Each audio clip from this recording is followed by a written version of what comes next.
Alors, bonsoir tout le monde, j'espère que vous allez bien. Dans cette séance, on va essayer d'étudier une autre leçon, un autre cours, donc intitulé Un point de vue ou bien la focalisation. Donc bien sûr, chaque texte se caractérise par un point de vue ou bien par une focalisation particulière ou bien spécifiée.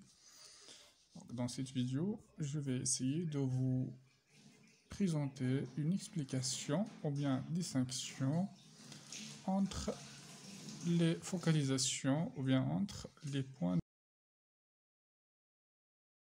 de vue. Donc d'abord, on commence par une petite question. Qu'est-ce qu'une focalisation ou un point de vue? Ça veut dire la définition. Donc comme vous savez, à l'origine d'une scène, la présentation d'un lieu ou d'une personne se fait à travers la voix qui raconte. Ça veut dire le personnage qui raconte ou bien la personne qui raconte.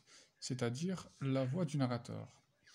Destin de l'auteur. Donc ici, nous avons la personne qui raconte et la personne qui écrit. Donc il faut distinguer entre les deux.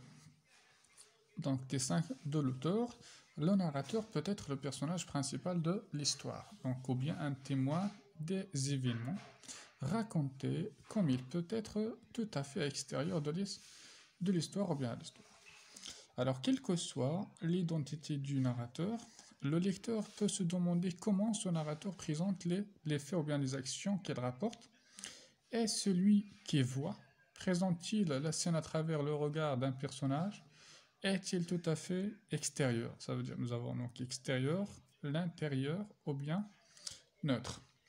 Donc ces trois façons de voir et de rapporter ce qui est vu correspond au point de vue ou bien focalisation. L'identification du point de vue fournit au lecteur des éléments d'interprétation qui lui permettent de mieux saisir le sens d'un texte. Donc, je vais essayer de vous présenter un tableau qui distingue entre les trois types de focalisation, entre les trois types de points de vue. Donc, voilà le tableau. Donc, nous avons point de vue ou focalisation, nous avons la situation et nous avons les indices sur lesquels on peut se baser pour dire à quel point de vue appartient ce texte. Donc, on commence par le premier type, focalisation 0. Donc, comme vous avez ici, dans la situation, donc le narrateur, si lui-même,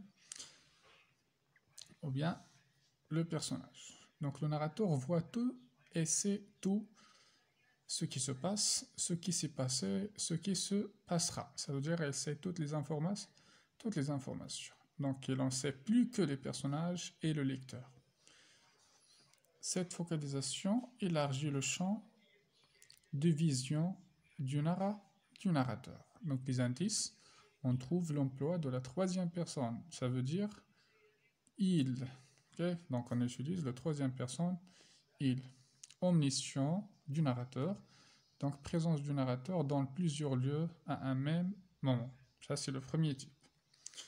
Deuxième type, point de vue interne ou bien focalisation interne. Donc, le narrateur, c'est lui-même le personnage principal. Le narrateur perçoit des événements à travers la sensibilité et le regard d'un personnage. Donc, il s'efface au profit du personnage. Donc, cette focalisation crée un effet de réel. Ici, on trouve l'emploi des verbes de perception et de jugement, comme le verbe apercevoir, voir, entendre, penser, juger, ainsi de suite, et les expressions de sentiments. Et puis la modalisation. Troisième type, point de vue externe. Ça veut dire focalisation externe. Donc, le narrateur, personnage. Donc, le narrateur, c'est un témoin extérieur. Ça veut dire qu'il fait l'observation. Donc, témoin extérieur de la scène rapportée ne saisit que ce qui est perceptible de façon visuelle ou auditive. Ça veut dire c'est un observateur tout simplement. Donc, il semble découvrir les faits en même temps que le lecteur. Cette focalisation suscite la curiosité du lecteur et donne l'impression d'objectivité. Donc, les indices de ce type, on trouve vocabulaire objectif, l'absence de marque de jugement, l'absence de modalisateur. Donc, voilà tout ce qu'on a concernant la focalisation ou bien les points de vue.